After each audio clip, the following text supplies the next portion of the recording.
وہی کامل ایمان والا بندہ کہلائے گا جس کی زبان، جس کی آنکھیں، جس کے جسم کے تمام اعضاء اللہ کے احکامات کے مطابق چلتے ہوں۔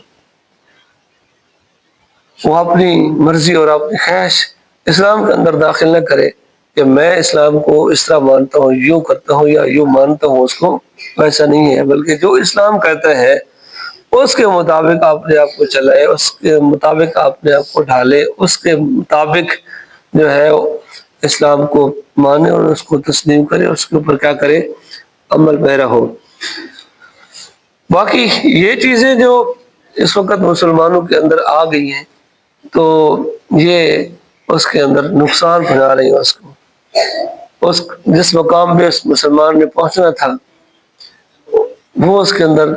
دیمک کی طرح اس کو چاٹ رہی ہے۔ وہ آگے منازل کا سفر جو ہے وہ طے نہیں کر رہا بلکہ نیچے جا رہا ہے۔ اب نماز آدمی نہیں پڑھتا، مسلمان نماز نہیں پڑھتا تو اس کا گھاٹا ہو رہا ہے، اس کا نقصان ہو رہا ہے۔ اب جھوٹ بولتا ہے تو وہ بھی بہت بڑا نقصان ہے،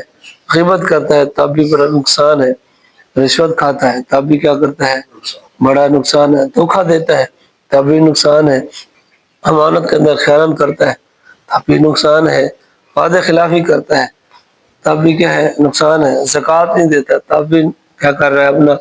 نقصان کر رہا ہے، حرام کھا رہا ہے تب بھی نقصان کر رہا ہے، اور زنا کر رہا ہے تب بھی کیا کر رہا ہے، نقصان کر رہا ہے، ملاوٹ کر رہا ہے تب بھی کیا کر رہا ہے، نقصان کر رہا ہے اپنا، اور رشتوں کو توڑ رہا ہے تب بھی نقصان کر رہا ہے، اسلام کے ساتھ دھوکہ کر رہا ہے تب بھی کیا کر رہا ہے،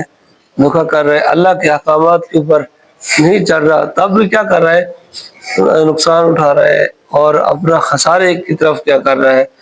جا رہا ہے۔ تو یہ والے کام جو ہیں جو اس وقت مسلمانوں کے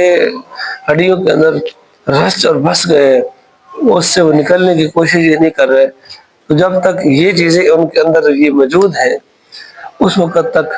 ترقی کی راہ کی طرف نہیں آ سکتے، کامیابی کی راہ کی طرف نہیں آ سکتے، فلاح کی طرف نہیں آ سکتے۔ فلاح والا راستہ وہی ہوگا، کامیابی والا راستہ وہی ہوگا، نجات والا راستہ وہی ہوگا، کامیابی کی زینے کی طرف ہم تب ہی چڑھیں گے جب ان چیزوں سے ہم جان چھڑا لیں گے اور اللہ وحدہ لا شریک کے تمام احکام کو دل و جان کیا کر لیں گے، تسلیم کر لیں گے۔